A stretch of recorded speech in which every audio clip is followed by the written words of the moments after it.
the national championship, the way everything shook out, are we having the conversation now that the Big Ten is better than the SEC clearly, or just for now? I'll make that the poll question because I don't think any of us think that the Big Ten is going to be better forever, or do we? Caleb, how would you compare the Big Ten and the SEC? I'll set up the poll question. Go. By the way, an update. Our last poll question was Tennessee at 18-1 is a 50-50 among our fans, a great value bet. So 50% say, yep, great value. 50% say, no, not wasting money again. And I certainly hear you. So let's reset this one. And that is, Caleb, how much better is the Big Ten than the SEC? And if significantly, how much longer will that be the case? What say you? Yeah, and I want to put out some context for a minute. The Big Ten just won back-to-back national championships with Michigan and Ohio State. That's the first time a conference that was not the SEC did that since, ready for this, Dave? Ready for it? Mm-hmm. The Big Eight did it with Nebraska winning it both times. Wow. Yeah. Wow. But that doesn't even count because Nebraska won it both years. So it wasn't like there was anything special. It was just the Big Eight themselves were special. To take it back even a step further, the last time two different teams from the same conference won a national title, I'm literally scrolling and like I can't find it. I think the SEC is the only one to actually have that happen where two different teams from the same conference won the national title in back-to-back years. That just doesn't happen. You have to go back pre-modern era of college football to look back in that. So that's a really big deal. I think it was, okay, here it is. It's Minnesota in 1960 and Ohio State in 1961. Minnesota has no business claiming the 1960 national title anyway. So that's where that comes. Now, that's an impressive feat to the Big Ten. Years, by the way. I'm sorry? Is that Lou Holtz years, by the way? I think that's a little bit before Lou Holtz. I'm just joking. Methuselah Holtz. Go ahead. I will say this. I think the SEC, I think the Big Ten, because of NIL and the transfer portal, where now the value of team chemistry and building, that camaraderie outweighs the raw talent because you can't build the depth. That puts the Big Ten on the SEC's level at the top tier teams. Is that fair to say? Like, yes. You're not entering an era anymore where Georgia and Alabama, as you say, big nasties or war daddies, are just so much deeper than an Ohio State or Notre Dame or Michigan where they can't compete. That day is over in college football, isn't it? Yes.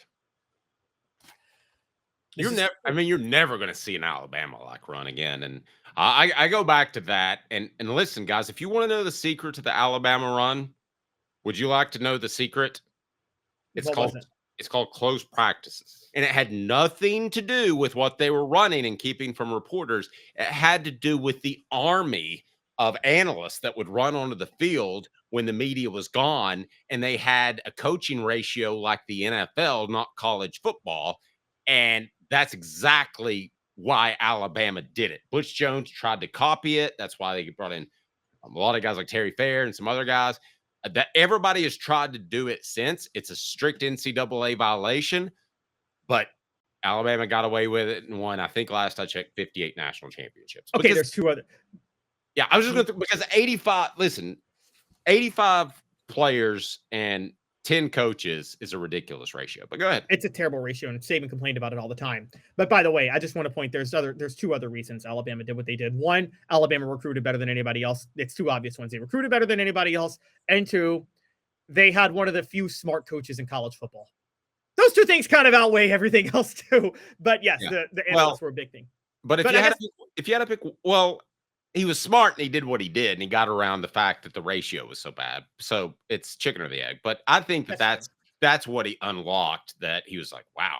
But that's part of his smarts, isn't it? To realize. And then when you have some success, the NCAA doesn't want to bring you down because you're making the SEC a ton of money. So are they going to? Exactly. Yeah. So they'll protect who fills the coffers. Trust me. So, okay. So getting back to this point with everything we're talking about now, The Big Ten at the top is going to be on the level. But Dave, as of right now, and I'm not saying this is going to be for the future, and I don't think it will, but as of right now, I'm disagreeing with you that the Big Ten was better than the SEC the last couple of years. I still think the SEC was better. And I got some data points to throw that out to you. And I'll just give an anecdotal example. We both agree that Texas got the easiest possible draw you could get playing in the SEC, right? Right. They still played by getting the easiest possible draw you could get in the SEC. In the regular season, they still played 4 top 25 teams and 6 teams that were bowl eligible. So by getting the easiest possible draw in the SEC, they got 4 top 25 teams and 6 teams that were bowl eligible. Contrast that with Indiana, who got the easiest possible draw in the Big Ten. Indiana played 1 top 25 team and 3 teams that were going to be that were bowl eligible. This just isn't. I'm sorry, but it's just not the same thing. I think that the difference with the Big Ten and the SEC is still with the SEC. Once you get past 3, once you go to like 5 to 11, it's just not. I'm sorry, the SEC is still winning in a big way. They're still deeper now. Caveat. But at the end of the day, I'm going to talk in hyperbole here just to try to make a point, okay? At the end of the day, would you want 6 teams from your conference to make the college football playoff? Let's say 6 teams, 6 of the 12, and they all lose in the first round. Or would you rather have 2 teams make the college football playoff, or 1 team? I'm speaking hyperbole. I like extremes sometimes to see where people stand. So 1 team and they win it all. Not financially, just how your conference is viewed. Which would you prefer? I think conference viewed. I think you take the 6 that make it. I'm sorry, I do. We're talking about Ohio State today, and we're not talking about the Big Ten being better than the SEC if Georgia had won it all. Yeah, but Dave, let's go back to the 90s real quick when Florida State was a top 5 team every year and won 2 national titles. No one sat there and said the ACC was some elite conference because of Florida State. All right, no one accused them of that. I hate it when you bring up a good point that negates my point, but that's okay. I'll give you that. So what I guess where I'm at with this is that the SEC is still much deeper than the Big Ten. But here's the point I'm trying to get to. That's not lasting past this year. The minute that Big Ten TV revenue comes in, guys, and I'm still insisting this, the Big Ten is going. Ohio State just won a national title by spending $20 million on NIL money. Do you realize every Big Ten team is about to rake in $20 million more than every SEC team? They're about to rake in Ohio State's NIL budget more than the SEC because of the TV revenue. What do you think they're going to do with that money? They're going to buy talent. Spend it on players, right? They're going to spend it on players. I'm sorry, but like the whole I'll ask you. You've covered recruiting, Dave. I think, would you agree that beyond program prestige and coaching, the 2 most obvious ones for getting coaching is probably number 1 back in the day for recruiting. Proximity to home was a top 3, right? Players wanted to stay at home if the program was right, didn't they? Mm-hmm. How much further behind NIL is proximity to home now? How much further behind? Way behind. It's not even a factor. You can jump on a flight. You've got the cash to do it. And technically, I think the schools still have to pay for a certain number of trips back.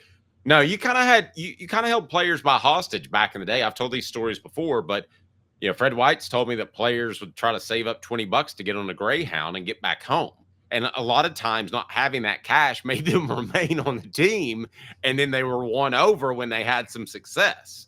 So that's why people are jetting now, literally, because it's nothing to drop a few $100 on a plane flight. Heck, probably these guys are just spending money and flying first class. Exactly. So let's take a couple of teams real quick. Nebraska, pretty much a blue blood program historically, but they've fallen off. When this Big Ten revenue comes in, Nebraska goes into Georgia. Georgia says, hey, you guys the Bulldogs say, you guys get to stay in state. Nebraska says, I'll give you $300,000 more and I'll pay for your flights home whenever you want to go home. Where are they picking? Pretty good. Pretty good. I can't argue with you there. So my final conclusion is that the SEC was still better than the Big Ten even this year because it was deeper, but it will not be deeper in 2 years because of the stupid TV contracts that Greg Sankey allowed.